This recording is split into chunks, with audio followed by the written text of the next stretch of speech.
Salut les devins, c'est Saiku, on se retrouve aujourd'hui pour se parler du chapitre numéro 57 du manga Dragon Ball Super. D'ailleurs je vous mets des liens, le mois dernier j'ai oublié de vous le dire, mais je vous mets des liens en description pour pouvoir le lire sur le seul site existant officiellement et légalement, donc il y a de l'anglais et de l'espagnol qui est disponible, il n'y a pas de français officiellement, c'est pour ça que je ne partage pas, et je vais vous donner mon avis par rapport à ce chapitre-là. J'ai quelques sujets plutôt intéressants à relever par rapport à tout ça, certains qui font aussi écho à ma review du chapitre numéro 56, par rapport notamment à la téléportation de Goku. Et toute petite parenthèse en début de vidéo qui est quand même tout à fait liée pour vous dire que si vous étiez là sur ma vidéo où je vous ai présenté les brouillons de la part de Toyotarou, regardez je vous affiche la vidéo, pas besoin d'aller la voir maintenant que vous avez le chapitre, mais pour vous dire que quand vous verrez popper ce genre de vidéo chaque mois, eh bien sachez que ce seront vraiment, on n'en était pas bien sûr, eh bien ce seront de vrais spoilers transmis officiellement par le site officiel de Dragon Ball japonais, les pages brouillons du chapitre 57, on n'en était pas sûr, il y avait un petit doute, on se demandait si c'était des pages abandonnées du 56 ou des pages à venir pour le 57 parce qu'il y avait la suite du combat de Moro, eh bien je peux vous confirmer, et vous l'avez vu de vos propres yeux si vous avez suivi la news, que les brouillons se retrouvent tous en fait dans le chapitre numéro 57, donc le site officiel spoil lui-même l'œuvre Dragon Ball Super, plaira ou plaira pas, mais en tout cas c'est leur nouvelle manière de communiquer désormais, et bien évidemment vous me connaissez en tant que chaîne de news Dragon Ball entre autres, je vous apporterai toutes ces news en temps et en heure.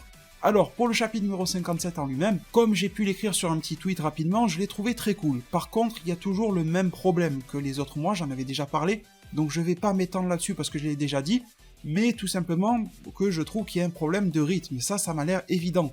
Je suis très content d'avoir vu la Z-Team et tout ça, je vais vous développer tout ça par la suite à l'œuvre, ça y a pas de souci, mais je trouve que si on fait une rétrospective sur tout ce qu'on a eu dans le manga depuis plusieurs mois, j'ai pas été précisément recherché jusqu'à chaque manga où ça n'avançait plus réellement, mais j'ai l'impression qu'on mouline un petit peu dans le vent depuis quelques mois, que ces scènes-là que Toyotarou nous fournit, de développement de la Z-Team, même des améliorations comme sur Krillin que j'ai beaucoup apprécié, sont nécessaires, sont vraiment bien et retranscrivent l'état d'esprit d'un fan qui devient professionnel sur l'œuvre Dragon Ball, donc Toyotarou, donc ça c'est très cool, il y a une bonne volonté, ça se ressent, mais en même temps il y a une volonté de faire traîner, que je ne saurais toujours pas expliquer. J'avais peut-être émis l'idée que comme le tournoi du pouvoir, nous l'avions senti comme quoi il était un petit peu abrégé, et bien pourquoi pas que cet arc Moro, lui, à contrario, est rallongé pour tenir un autre calendrier, animé, film ou à Dragon Ball Super, je n'en sais rien, mais je ne fais que le ressentir par le fait que ça n'avance que très peu, ou alors que ça n'avance que d'apparence. Par exemple, Moro descend sur le champ de bataille, ça aurait dû être une baston énorme dès le départ, mais encore une fois, on trouve des prétextes pour que ça traîne. Donc voilà, c'est un petit peu vraiment le défaut que je trouve à ce chapitre-là, il y a plusieurs chapitres depuis plusieurs mois. Sinon, à part ça, j'ai vraiment beaucoup aimé ce qui nous a été servi. Malgré la longueur de fond à avancer sur les choses primordiales de l'arc, un arc qui est quand même très très long pour le manga, eh bien, je trouve que les choses qui nous sont proposées passent bien, c'est fluide à lire, je trouve que ça reste relativement intéressant, ce sont des sous-intrigues malgré tout, est-ce que Yamcha ou Kame Sennin va gagner? C'est pas ça qui va déterminer la bataille, mais en même temps, rappelez-vous, ça fait combien de temps dans Dragon Ball et Dragon Ball Super que l'on se plaint que c'est toujours Goku et Vegeta. Une fois qu'on a eu d'autres un petit peu en action au tournoi du pouvoir, on s'est plaint parce que ce n'était pas qualitatif, et on s'est plaint à juste titre. L'élimination de Tenchi Han, de Piccolo, de Gohan, etc., ça valait pas un clou en animé ou en manga. Et là, on se retrouve avec des scènes franchement plutôt pas mal. Le combat de Gohan était pas oufissime, il était respectable dans les précédents chapitres. Les combats que nous avons en ce moment font aussi état d'un problème, c'est pas un défaut Dragon Ball Super, c'est un problème que Dragon Ball lui-même avait déjà entamé à l'époque, c'est tout simplement le fait que les personnages secondaires n'évoluent pas tellement. Dragon Ball étant un manga plutôt à l'ancienne, on n'est pas trop dans les œuvres à la My Hero Academia ou je ne sais quoi d'autre, où tout le monde ne cesse d'évoluer en même temps que le héros, peut-être pas au même niveau que le héros, mais tout le monde est plutôt à jour. Là non, dans Dragon Ball, donc œuvre plutôt à l'ancienne, et on s'en était rendu compte au tournoi du pouvoir, les personnages secondaires ont évolué un petit peu, mais pas tant que ça. Quand on le peut, on a bricolé des power-ups à C17 et C18 en prétextant que les humains artificiels progressent quand même, etc. Malgré tout, il y en a d'autres sur lesquels c'est beaucoup plus compliqué, Yamcha, Tenchin Han, Krillin. Et pourtant, des portes pour les faire évoluer, il y en a. Elles sont très fanservice, c'est sûr, mais il y en a. Quand on parlait par exemple du Super Namek God, vous vous rappelez de cette théorie? On pourrait aussi, et j'avais émis cette théorie-là à l'époque, il y a bien longtemps maintenant sur ma chaîne, le fameux Super Human God, un truc comme ça, l'humain divin. Pourquoi est-ce que les Saiyans seraient les seuls à bénéficier d'un rituel pour devenir des êtres possédant un ki divin? Je vois pas pourquoi ils seraient privilégiés, hormis le fait qu'ils sont des êtres combattants. Il y a aussi les Terriens qui pourraient très bien développer quelque chose de similaire. Pas avec le même rituel, mais avec autre chose. Ça n'a jamais été fait, mais ça aurait été source de power-up. Et pourquoi est-ce que je vous dis qu'on le ressent? Parce qu'au tournoi du pouvoir, on s'est retrouvé, il faut le dire, avec des personnages plutôt intéressants, mais il y a eu aussi pas mal d'abrutis sans aucun pouvoir intéressant, avec des chara-design tout à fait loufoques, qui peuvent un petit peu justifier l'humour, mais sans plus, qui étaient de bons sacs de frappe tout prédestinés pour la Z-Team, mais pas plus. Donc des personnages, sur 80 combattants, il y en avait combien réellement de très très puissants au tournoi du pouvoir? Pas énormément. Ça se retrouve ici aussi dans l'arc Moro, avec le gang de Moro, les sbires de Moro. Vous avez vu que par exemple, on en parlera plus tard, Sagambo a eu besoin d'un power-up de la part de Moro pour pouvoir progresser, sans ça il n'était pas du tout au niveau, mais aussi tous les autres plus petits sbires. On entendait beaucoup de 7-3, de 73 machin là, de Shimureka, de Yumba qui se fait défoncer par Krillin de manière très classe, mais finalement quel niveau à Krillin et quel niveau à Yumba? Les trois filles mettent en difficulté Kame Sennin et Krillin ensuite, mais Kame Sennin en tant que grand expert du combat n'a jamais appris la technique pour voler, alors peut-être par conflit d'idéologie par rapport au maître des grues, mais bon au bout d'un moment il faut évoluer aussi, mais n'a jamais eu de réel gros power-up, mis à part son espèce d'ultra instinct, on va en reparler aussi, qu'il a sorti par rapport à Jiren et qu'il ressort un petit peu ici aussi, mais au final, il n'y a pas eu d'énormissimes power-up. Il y a juste des petites complexifications, des ramifications de leur technique déjà préexistantes, mais des petites fortifications de ce qui existait déjà, mais pas les énormes power-up qu'un Goku, qu'un Broly, qu'un Vegeta, même qu'un Gohan peut avoir, qu'un C17 a pu avoir, on n'en est pas là du tout. Et ça se ressent du coup dans l'écriture, parce que forcément si Toyotaro et Paulé d'Akira Toriyama veulent mettre en scène, et c'est très très louable et gratifiant je trouvais de mettre en valeur la Z-Team, on l'attendait depuis longtemps et je m'en réjouis aujourd'hui, mais si tu veux la mettre en valeur, faut leur mettre des adversaires à leur taille. Et tu te retrouves avec des combats de petite envergure, tout ça parce que ces personnages historiques de Dragon Ball très intéressants ont été mis de côté pendant un long moment, par le scénario, par la volonté de l'auteur et tout ce qu'on veut, et aujourd'hui ne sont plus à niveau. Et quand tu veux les déterrer scénaristiquement, ça devient très compliqué.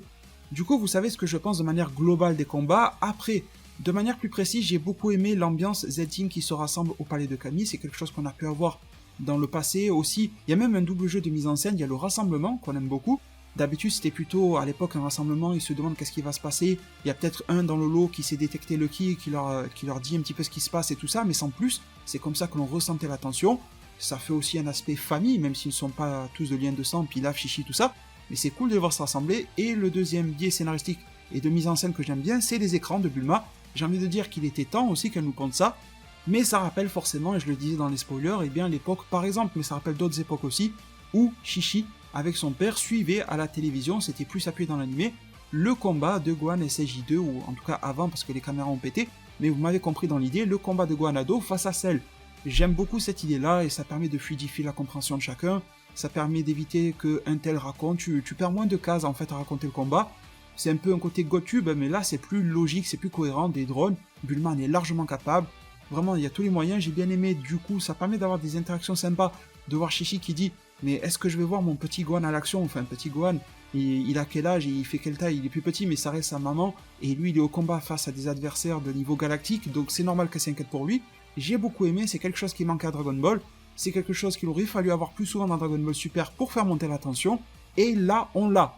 Alors après, c'est clair que quand tu vois les combats de Krillin et tout ça, il y a moins de tension. Ça me rappelle en fait des combats de tournois des arts martiaux. Bon, on est clairement à un niveau au-dessus, mais on est beaucoup dans la pirouette, on est beaucoup dans les techniques un petit peu variées, on est beaucoup dans les chorégraphies de combat, et ça va très bien justement la Z-Team. On est aussi dans les techniques particulières, ce qui me rappelle beaucoup l'arrivée de Nappa et Vegeta avec Krillin qui pouvait déjà manipuler son ki, on avait Yamcha qui nous faisait des Sokidan, on avait beaucoup de techniques spéciales de la part de Tenshin Han, de Piccolo, tout le monde avait son petit lot de spécificités qui nous ressortent ici en version améliorée. On a par exemple Krillin qui nous balance des tas de Kiensan, qui est capable de les manipuler un petit peu comme un Freezer, et qui est aussi capable de faire des techniques de transposition pour pouvoir leurrer son ennemi et le terminer tel un Goku contre Kefla en Ultra Instinct et tout ça, qui slide, et bien on a un Krillin qui est capable de prendre de vitesse et de surprendre Yumba carrément. Il lui balance un Kamehameha à bout portant, et il a pris cher, il est carrément KO. C'est pour ça que je vous disais, en termes de puissance, mais où est Yumba? Parce que c'est bien beau de se faire surprendre par le Sanzoken et compagnie, mais Goku, s'il se fait surprendre par Krillin et son Kamehameha, il peut lui balancer à bout portant, il aura rien, vous voyez, même pas ses habits auront une égratignure. Du coup, je me pose la question, quel est le niveau de ces adversaires-là? Et Moro, qui est si puissant que ça, comment peut-il faire confiance à de si faibles alliés, et sans réellement les booster plus qu'autre chose? Il a vraiment boosté Sagambo, il a boosté tout le gang, on l'a vu précédemment, mais regardez le résultat sur Yumba, c'est pas suffisant du tout. Donc là aussi, il y a un déséquilibre, malgré tout, très très plaisant de voir un Krillin nous faire un résultat comme ça sur cet adversaire-là, et il n'y a pas que le résultat qui compte, il y a aussi le cheminement que j'ai beaucoup apprécié. Krillin a été pas mal développé dans ce chapitre-là. Krillin va rejoindre Kame Sennin, donc directement ça tue ma théorie sur le Goten et Trunks vont rejoindre Kame Sennin pour se battre contre les 3 filles, et d'ailleurs autre chose qui va tuer ça aussi dans le scénario, le fait que les 3 filles vont fusionner. Ça clairement on repasse sur un seul adversaire, et on va même faire un déséquilibre dans le sens inverse, avec la fin et le retour de Goku. Et retour de Goku, on va s'en reparler, qui tuera forcément une deuxième fois ma théorie sur Goten, mais qui finalement lui donne presque raison, dans le sens où je vous disais que revoir Goten ici, un trio Kame Sennin, Krillin et Goten, nous donnerait l'impression d'être à la vieille époque avec un Goku enfant grâce à Goten. Bon, Toyotarou a choisi de mettre Goku dans le trio, et là c'est forcément le Goku original qui est là, sauf que lui il est adulte, et physiquement la symbolique n'est pas la même. C'est drôle et c'est paradoxal de dire ça, mais Goten nous aurait plus rappelé la bonne vieille époque de ce trio-là que Goku adulte lui-même, vu qu'il n'a plus du tout la même apparence qu'à l'époque. Enfin bref, on va continuer sur là où on en était sur les 3 filles face à Kame Sennin. Alors il y a eu quelques phases perverses sur Kame Sennin et tout ça, et finalement j'ai pas été choqué du tout, j'en avais peur dans les spoilers par rapport à Ryokucha et tout ça. Je trouve que Ryokucha en avait fait beaucoup trop par rapport à ça, c'était vraiment juste de l'humour j'ai trouvé par rapport à Kame Sennin, qui n'a pas été très développé dans les cases, c'était implicité. On le voit par exemple à la fille qui se tient au niveau du haut du corps, comme quoi il a voulu faire le pervers ou l'attraper d'une certaine manière bizarre. C'est vraiment quelque chose qui est très tourné vers l'humour, quelque chose de très respectable, parce que fait Kame Sennin, mais la manière dont c'est présenté, et je trouve que ça fonctionne. En plus avec l'énervement des 3 filles, qui sont 3 femmes fortes, on en a réellement l'impression, fortes de caractère et fortes en puissance, qui sont capables quand même de faire du mal à Krillin et à Kame Sennin. Dans le monde Dragon Ball, c'est pas énormissime, mais quand on voit les esquives que taper Kame Sennin face à Jiren, ça reste quand même beaucoup. Et j'ai plutôt bien aimé le début de mise en scène qui est posé par rapport à ça. Mais avant ça, avant la conclusion de ce combat-là, qui est lié à Goku, vous le savez tous, je pense, si vous avez lu le chapitre, eh bien on est entrecoupé par une scène, et qui est totalement correspondante aux pages brouillon, si vous en rappelez, les ébauches de Toyotarou, avec Tenshin Han et Chaoz, en plein combat face au Metal Man. D'ailleurs, on aura eu pas mal de révélations, de noms, de personnages et tout ça. Il va falloir un petit temps pour s'y habituer, étant donné qu'on a un chapitre par mois. Je sais même pas d'ici la fin de l'arc si on aura le temps de s'habituer au prénom de chacun des nouveaux persos. Déjà, j'ai bien mémorisé les Yumba, les Shimoreka et compagnie.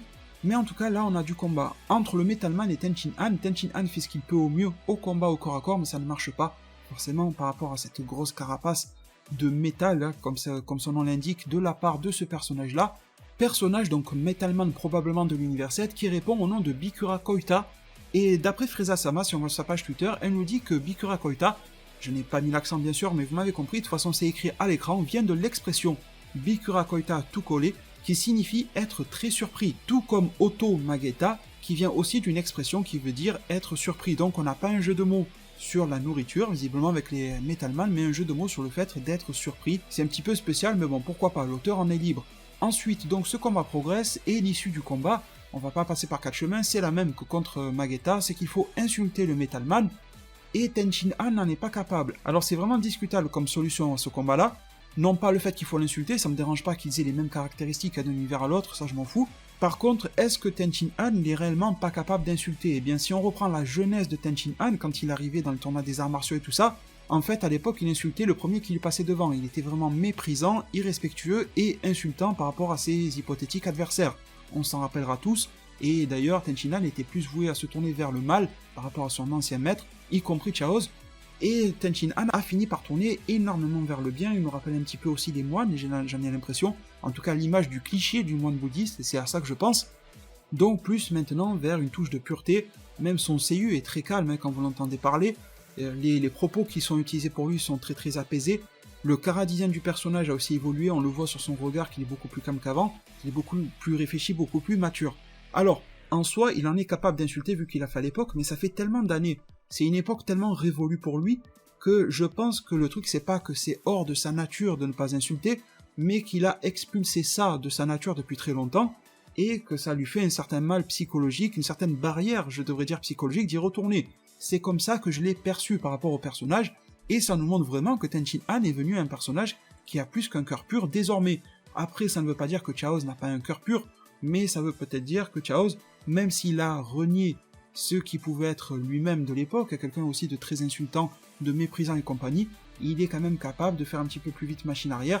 Psychologiquement, on ne fonctionne pas tous pareil, et au-delà de ça, ça ne veut pas dire que Chaoz a un cœur impur car il l'insulte, tout simplement car il a compris que c'est pour un bien qu'il va réaliser ce mal-là. Donc peut-être que Tenshin Han devrait aussi peut-être un petit peu travailler sur lui pour comprendre que des fois, certains mots peuvent réaliser certains biens. C'est peut-être ça aussi le message, pour nous faire comprendre que le personnage peut encore un petit peu évoluer. Donc Metal Man est battu, j'ai trouvé que c'était un petit peu facile de le battre par rapport à ce qu'a fait Vegeta pour battre Magetta, mais pourquoi pas, en même temps, quand on nous ramène des personnages redondants d'autres personnages, s'ils n'ont pas une transformation, un power-up, une spécificité, c'est sûr que ça va en finir très très vite, et je ne m'attendais pas à ce que ça dure des masses par rapport à ce Metal Man, mais j'espérais qu'il y aurait peut-être quelque chose, un petit peu comme les filles qui vont fusionner ou quoi. Bon, pour le moment ça n'y est pas, mais ce que je noterai c'est que aussi bien le Metal Man que Yumba sont KO, mais ils ne sont pas morts, ils ne sont pas totalement évincés. La patrouille galactique dit qu'ils vont les ramener, qu'ils vont les attraper, mais déjà, pour soulever le Metal Man, ben, bon courage. Yumba, bon, il est plutôt lourd, mais je pense qu'ils vont se débrouiller avec lui, mais malgré tout, il pourrait peut-être aussi se libérer de ses entraves d'ici peu, peut-être que Moro va les rappeler ou autre, va pomper leur énergie, je n'en sais rien. Je pense que ce que Moro donne, il peut très vite le reprendre, et reprendre même avec les intérêts, et quitte à tuer à peu près tous ses alliés, si ça va lui être bénéfique. Vous me direz en zone commentaire ce que vous en pensez. Donc on en revient sur le combat de Kame Sennin, qui cette fois-ci s'est bandé les yeux, parce qu'il a eu une petite discussion avec Krillin qui lui a dit « Mais attends, les esquives là que tu nous as tapé face à Jiren et tout ça, qui ressemble à l'Ultra Instinct machin, pourquoi tu les fais pas ?» Et Kame Sennin dit « J'ai besoin d'avoir un esprit calme, apaisé, d'avoir un esprit stable pour pouvoir le faire, et malheureusement mon esprit a encore des faiblesses. » Donc déjà, à la poubelle, ce qui s'est passé dans l'animé où Kame Sennin essayait de maîtriser son esprit, ça le manga le réfute totalement pour le moment, mais peut-être que Kame Sennin va travailler dessus. Moi je préférerais que ça reste toujours un défaut chez lui, parce que ça le caractérise bien, il faut bien un défaut à tout le monde. Mais bon, l'animé avait décidé de le combler quasiment totalement. Quasiment. Après ça a aussi fait une blague, il est un petit peu vite retombé dans ses travers. Mais du coup, là, la blague qui nous est sortie, c'est que Kame Sennin devient plus fort en se mettant un bandeau totalement noir sur ses yeux, il ne voit absolument plus rien, et il est capable cette fois-ci d'esquiver en écoutant son esprit et tout ça. Et là, même les trois filles réunies ne sont plus grand chose pour lui. Après tout, s'il a réussi à esquiver du Jiren qui se donnait pas du tout à fond, mais c'était quand même un Jiren, ça ne doit pas être choquant qu'il est capable de faire ça face à ce groupe des trois femmes. Mais bon, en soi je trouve que Kame Sennin reste quand même très mystérieux. Est-ce que Toyotaru ne s'est pas empêtré dans quelque chose de bizarre lorsqu'il l'a fait esquiver Jiren? Je vous avais dit à l'époque que je trouvais très cohérent le fait que Kame Sennin soit capable de ça. On a déjà vu Mister Popo aller dans la lignée de cet entraînement-là. Pourquoi pas Kaio, Whis énormément, en gros tous les maîtres de Goku sont plus ou moins capables de ça. Pas de l'Ultra Instinct, mais de quelque chose d'apaisement, d'équilibre corps et esprit qui fait que ton corps réagit mieux. Ça, on l'a compris, mais est-ce que face à Jiren c'était quelque chose de cohérent? Même à ce jour-là, je ne pense pas, et je vous avais dit à l'époque que je pensais qu'ils auraient dû faire cette même scène de Kame Sennin face à un autre adversaire, que j'avais même cité, je crois, il faudra vérifier, mais je crois que j'avais cité Casseral, par exemple, des Pride Troopers, qui est un personnage plutôt bien équilibré, qui est plutôt balèze, sans être trop cheaté, et face à lui, on aurait bien compris que quand même Kame Sennin gère pas mal. Et ça aurait été toujours tout aussi cohérent face à ces trois femmes, vu qu'elles sont fortes sans être trop fortes. Ça correspondait totalement. C'est pour ça qu'on se demande vraiment à quel niveau est Kame Sennin, comment a-t-il obtenu ce nouveau niveau, il y a beaucoup de questions à se poser, et pourquoi dès que les trois femmes fusionnent, et bien là il est vraiment dépassé, parce que je pense, peut-être que j'ai de mauvais préjugés, mais à la vue de la puissance séparée de ces trois jeunes femmes, une fois fusionnées en une seule, comment pourrait-elle être plus puissant qu'un Jiren qui se retenait? Même un Jiren qui se retient devait être au-dessus du niveau de la fusion de ce que j'ai pu voir là. Donc vous voyez qu'il y a quand même quelques problèmes qui se posent, et pourtant Kame Sennin et Krillin ça me dérange pas, mais Kame Sennin sont tous dépassés. Elle est un monstre de puissance totale. Après son chara-design, on aimera, on n'aimera pas, j'ai trouvé ça assez surprenant justement, qu'on nous montre, eh bien, dans le lot de ces trois femmes, il y en avait une qui ressemblait un petit peu à une Harley Quinn, il y en a une qui était très en mode C21 une fois qu'elle est transformée en mode Majin, et une autre tout aussi athlétique qui me fait un peu penser à un requin, un peu avec sa coupe, avec ses oreilles pointues et tout ça. Et quand elle les voit fusionner, elle est vraiment énormissime, c'est rare d'ailleurs, les femmes relativement fortes, je trouve, fortes, je parle en termes de forme physique dans Dragon Ball, et ils ont joué sur cette case-là, donc j'ai bien aimé la surprise en fait entre les deux, et à partir de là, Kame Sennin enlève le bandeau, il regarde cette fille-là, il regarde cette fusion-là et dit « Ah, mais là, ce n'est plus mignon du tout ». Alors j'ai vu certains d'entre vous qui m'ont fait la remarque comme quoi c'était pas cool, étant donné qu'elle était devenue grosse, peut-être même obèse, je sais pas comment on peut la qualifier vu qu'elle est géante, vous voyez. Elle est un peu la taille d'un troll géant dans le Seigneur des Anneaux ou autre.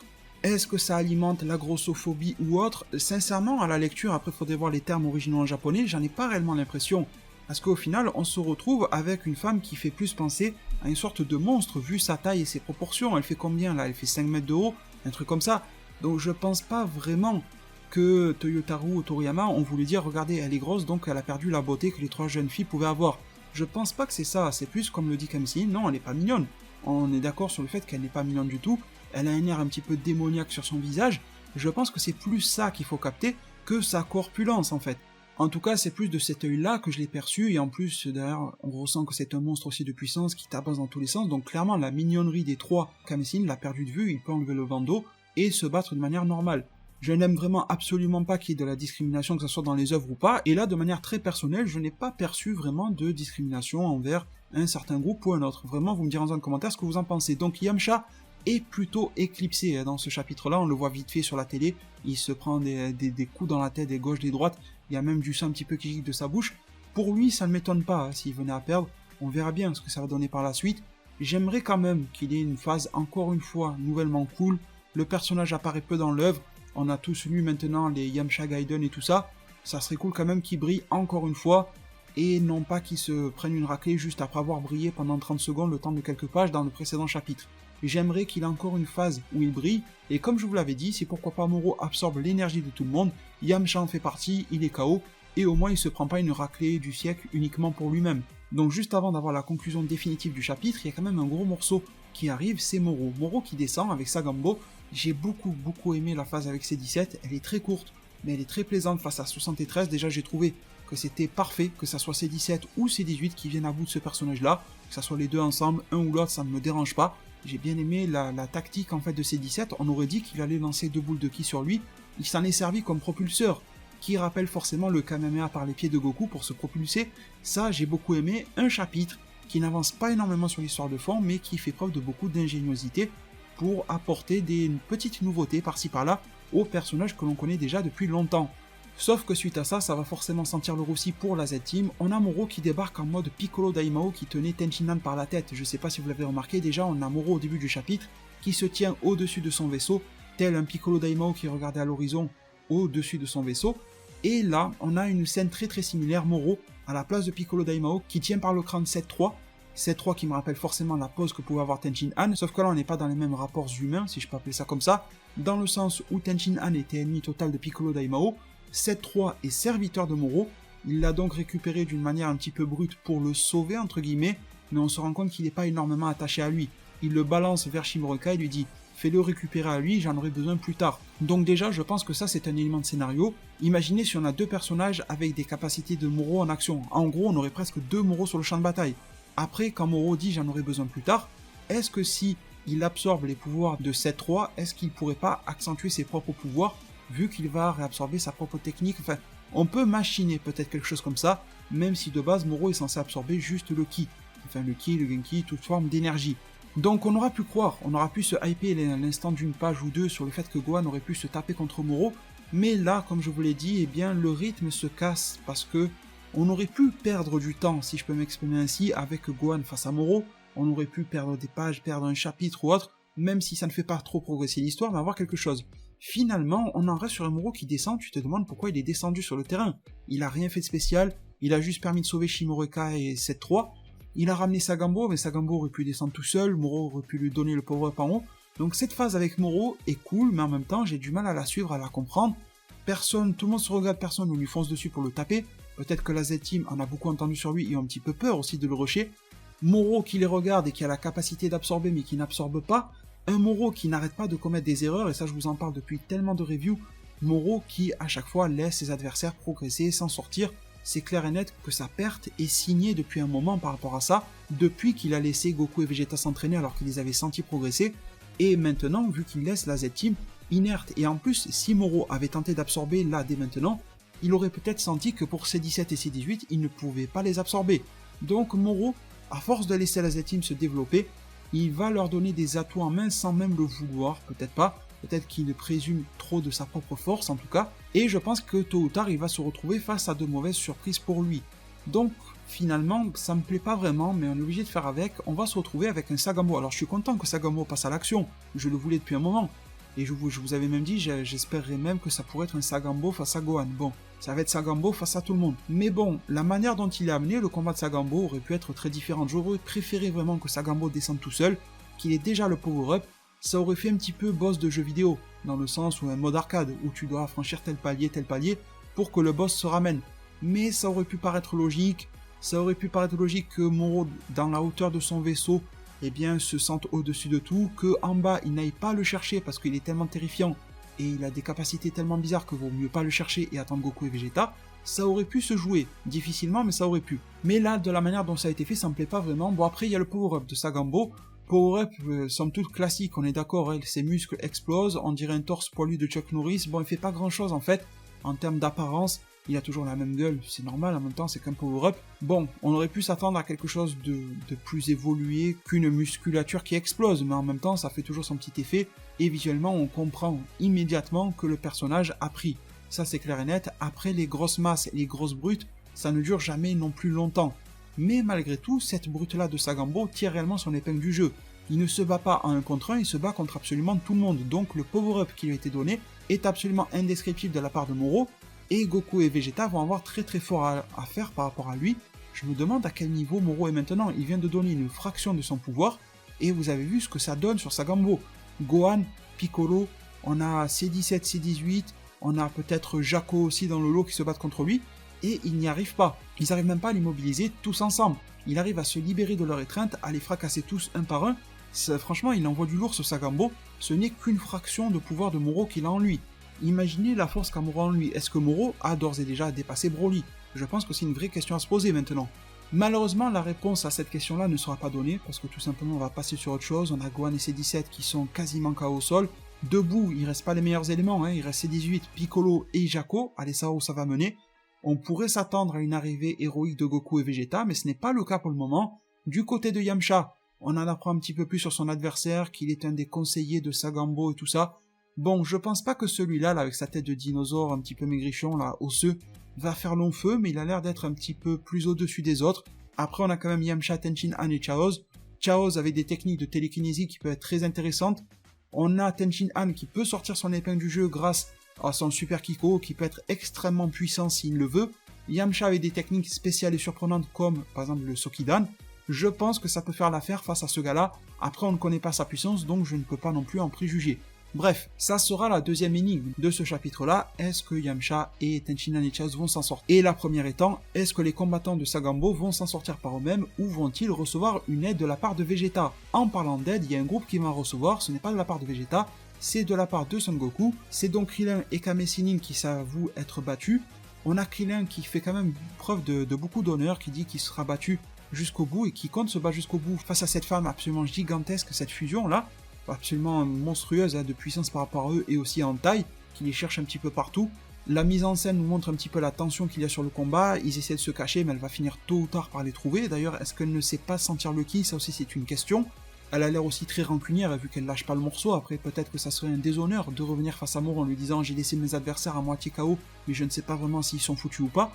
Et bon, Krillin veut tenter le tout pour le tout, il s'en remet à Goku. On aurait pu imaginer une intervention à ce moment-là de Goten et Trunks, je trouve que ça aurait vraiment marché. Fusion contre fusion, en plus on aurait pu avoir Gotenks face à ce groupe des 3 filles. Enfin cette fusion, cette union, je ne sais pas comment on peut l'appeler, mais on va appeler ça une fusion. Et je pense que vraiment Gotenks aurait pu la battre. Après, chacun son avis, je pense que Gotenks SSJ, franchement, pourrait la battre. Et SSJ3, c'est vraiment une certitude pour moi, s'ils ne font pas les cons avec les 5 minutes auxquelles ils ont droit. Alors le cas de Goku, maintenant parlons-en. Goku est de retour et ça c'est une bonne chose parce que je pense que ça va permettre au chapitre d'évoluer beaucoup plus vite. Je parle bien sûr des chapitres suivants. Je pense qu'à partir de là ça va envoyer beaucoup mieux et que le rythme va un petit peu reprendre, en tout cas je l'espère. Le côté Goku qui se téléporte, ça a été beaucoup décrié, on m'en a beaucoup parlé, donc je vais prendre un petit temps pour en parler. Et bien déjà je suis sur la même longueur d'onde et ça me rassure que Toyotaru était au final sur la même longueur d'onde que moi ou plutôt l'inverse. Par rapport à ma review du chapitre 56, qu'est-ce que je vous avais dit? Je vous avais dit, est-ce que Goku qui ne se téléporte pas, c'est incohérent? Je vous avais dit que c'était en fait tout à fait cohérent. Je vous replace une énième fois dans le contexte, c'est Merus qui est un ange, qui a envoyé Goku sur une planète tellement lointaine qu'on ne l'avait jamais vu dans Dragon Ball, une planète totalement mystérieuse avec une salle de l'esprit du temps bis dessus, vraiment un lieu totalement inconnu de l'univers en termes de direction, en termes de distance, etc. Donc on peut s'attendre à un monde vraiment caché, vraiment loin, vraiment très éloigné dans l'univers. On avait Goku qui ne savait pas dans quelle direction chercher pour sentir du ki. On avait Goku qui était très loin, donc forcément il a pris le vaisseau qui était à sa disposition, il a cherché un peuple extraterrestre pour lui demander dans quelle direction était la Terre. Bon, il a eu de la chance que le peuple savait, mais bon, on va dire pourquoi pas. Ensuite, comme je vous l'avais dit en chapitre 56, il a continué d'évoluer avec son vaisseau, et une fois suffisamment proche, il a pu détecter certains ki.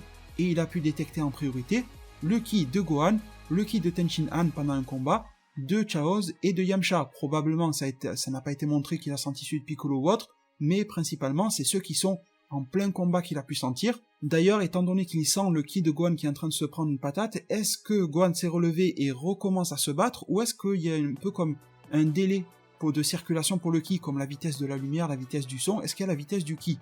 Est-ce qu'il vient de percevoir le ki qui a voyagé au travers l'univers, et qui serait donc le ki de Gohan du moment où il n'était pas encore KO par terre aux côtés de ses 17. Bon, je me pose la question, on s'en fout un petit peu, mais je me la suis posée. Donc Goku a vraiment fonctionné par étapes comme il fallait. Autre chose également dont vous m'avez parlé, c'est que Goku peut se téléporter très très loin, on l'a vu se téléporter depuis chez Beerus, on le voit se téléporter jusqu'à chez Kaio, sans trop de problèmes. Et bien là, la réponse est à peu près la même. Il faut donc avoir une base de ki qui est suffisamment solide et stable pour pouvoir se téléporter, et il faut également connaître la direction. Donc ça marche pour Kaio, ça marche pour revenir de la planète de Beerus et tout ça, mais quand tu es trop loin sur un monde que tu ne connais pas et tu ne sais pas dans quelle direction il faut pointer du doigt, Kaio, je vous rappelle que c'est Kaio du Nord, donc il faut pointer vers le Nord. Quand tu es chez Beerus, tu sais très bien vers où se trouve la Terre, donc tu pointes vers la Terre, mais là, tu ne sais pas. C'est pour ça qu'il a fallu connaître une direction. Par contre, là où j'ai mis une réserve, c'est sur le cas de Moro. Est-ce que Goku n'aurait pas pu sentir le ki de Moro, ou plus particulièrement le ki de Sagambo? Le power-up de Sagambo aurait peut-être pu l'aiguiller. Est-ce que c'est plus facile pour Goku de détecter plus rapidement un ki qui lui est familier, plutôt que celui de Moro, qui l'a senti en début d'arc, mais qui lui est pas forcément non plus familier? Et voilà, ça c'est un petit peu la réserve que j'ai mis, et je me dis que là, l'émanation du ki de Moro et l'émanation du ki de Sagambo après Power-Up devaient être vraiment perceptibles et stables, et ça n'a pas été le cas. Donc je me pose vraiment la question par rapport à ça, et je ne pense pas vraiment qu'on aura une réponse, mais si on veut chercher une petite incohérence histoire d'en chercher une, c'est plus sur le cas de Goku qui n'a pas perçu l'énergie de Moro, que sur Goku qui n'a pas perçu l'énergie de ses alliés sur Terre. Donc, mis à part ça, j'ai bien aimé l'explication fournie concernant le fait qu'il faut une accroche de ki solide et stable pour pouvoir se téléporter. C'est pour ça que de tout temps dans Dragon Ball, c'était plus facile quand quelqu'un faisait un appel de ki pour se téléporter sur lui. Krillin en fait un. La symbolique est très belle. Krillin qui est en mode détresse, qui augmente son ki de manière un peu opportuniste, hein, ça aurait pu complètement foirer en fait. Et c'est une facilité scénaristique, on est d'accord. Mais bon, je trouve que ça tombe à pic et c'est pas mal. Il y a des choses opportunistes de tout temps dans Dragon Ball. Zamasu le dit lui-même, c'est un des meilleurs arcs de Dragon Ball Super, mais pourtant, Zamasu, à un moment, dit « Je n'ai fait que saisir une opportunité qui se présentait à moi. » Pour toute l'histoire de Super Shenron, de Goku Black et tout ça, c'était juste une opportunité, et ça a dérangé personne. Donc pour moi, l'opportunité Krillin me dérange pas tellement, et je pense qu'en faisant quelques mètres ou kilomètres de plus dans l'univers ou la galaxie, avec son vaisseau, ça n'aurait été une question que de quelques minutes pour que vraiment Goku trouve une accroche stable. C'est juste que Krillin a précipité ça de quelques minutes, c'est tout. Je trouve que c'était pas si dérangeant que ça, et que ça marchait bien, et qu'en plus, vu le lien qui peut unir Krillin et Goku, ça passait très bien. Donc Goku se ramène, et Goku se ramène pas n'importe comment, parce que là, le coup qu'il va mettre sur la fusion des trois filles va complètement la mettre KO, mais s'il n'y a pas que ça, il y a toute la mise en scène qui va avec, qui est absolument énormissime. Déjà, j'ai beaucoup aimé le fait que Krillin était prêt à se battre jusqu'au bout, Kame Sennin aussi, ce ne sont pas des planqués, mais le mur protecteur, et d'ailleurs on peut voir aussi sa progression, quand ce coup-là, je ne sais même pas s'il a mis un coup directement sur la fille, ou s'il a fait un appel d'air avec son poing pour la mettre KO. En tout cas, on voit à ses yeux qu'elle est complètement évanouie. Il y a la forêt, il y a du vent énormissime, on dirait un petit peu All Might quand il donne des coups et tout ça. C'est vraiment cette mise en scène-là, en animé, je pense que ça ferait vraiment une arrivée épique de Goku, et pour nous laisser avec une page finale très très peu critiquable, il faut le dire, de l'arrivée de Goku. Une arrivée de Goku avec un visage extrêmement sérieux, ça avait vraiment été très décrit, rappelez-vous dans l'œuvre, à chaque fois que Goku revient, il est souriant, ah il y a un ennemi, on va se tabasser lui et moi, il est content. Ce n'est pas le cas là, on a un Goku qui n'est pas de la plume de Toriyama, donc c'est pas exactement le même visage qu'à l'époque, mais un Goku qui est très très sérieux.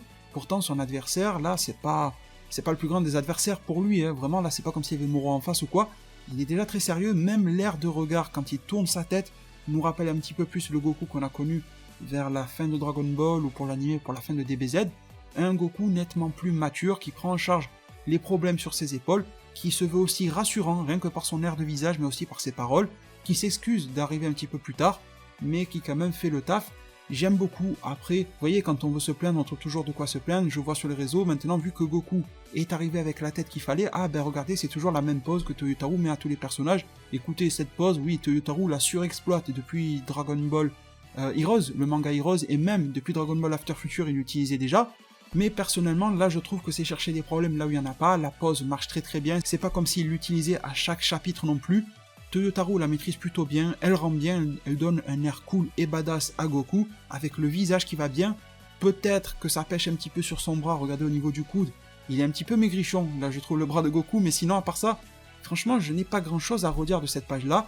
Elle fait vibrer, elle ramène des émotions, un peu aussi liées à la nostalgie, mais aussi à la nouveauté de la scène et à la nouveauté de l'histoire qui est impliquée ici dans l'arc Moro.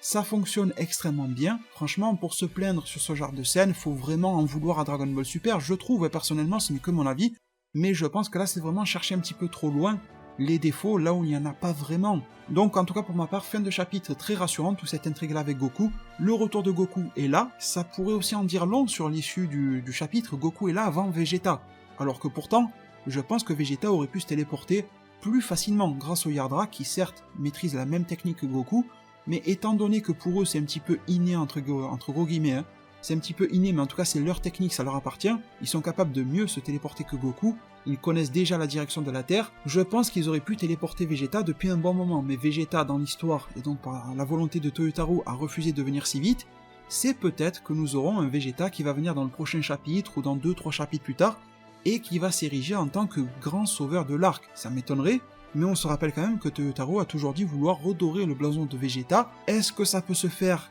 quasiment au détriment de Goku à la fin de l'arc? Je ne le pense pas, ça reste quand même le numéro 1, mais ça pourrait donner une scène extrêmement sympa, et je pense que même si Vegeta n'est pas le sauveur de l'arc entier, on pourrait comprendre que les deux entraînements de Vegeta et de Goku sont maintenant désormais complémentaires, en tout cas face à Moro. J'avais déjà émis l'idée, je ne vais pas la répéter totalement, mais Goku, qui grâce à son ultra instinct aux cheveux noirs là, pourrait se battre contre Moro de manière plutôt efficace, mais il se ferait pomper son énergie et ça ne durerait pas longtemps, mais de l'autre côté, Vegeta arriverait un petit peu comme quand il a sauvé Goku face à C19. Ça serait drôle d'ailleurs qu'il mette le même coup de pied dans la tête de Moro, Vegeta qui pourrait pourquoi pas bloquer l'absorption de Moro, et à ce moment-là, le combat complémentaire entre Goku et Vegeta prendrait vie, et Moro n'aurait qu'à bien se tenir parce que là, le combat va réellement faire rage contre lui. Du coup les deux, c'est comme ça que j'aperçois à peu près la suite de cet arc-là. Un gros rebondissement est toujours possible, ça ne ferait que rallonger l'arc. Vous avez eu également tout mon avis, mes théories, mes prédictions, tout ce que l'on souhaite par rapport au chapitre numéro 57 et par rapport aux ramifications en chapitre 58. Maintenant c'est à vous de m'en faire part et d'en faire de même en zone commentaire, je vous y attends pour vous lire et pour vous y répondre comme d'habitude. N'hésitez pas à me dire en zone commentaire si vous êtes resté jusqu'au bout. Sur les vidéos longues, c'est toujours quelque chose qui me fait extrêmement plaisir de voir vous manifester et d'avoir été là, de m'avoir soutenu, de m'avoir écouté. Merci infiniment pour tout, le pouce bleu sur les vidéos longues, ça m'aide énormément pour le référencement aussi, sur les vidéos en général bien sûr, mais sur les vidéos longues, ça aide encore plus. Merci vraiment du fond du cœur à tous ceux qui le feront, prenez tous extrêmement bien soin de votre futur, et à plus pour de prochains arts divinatoires.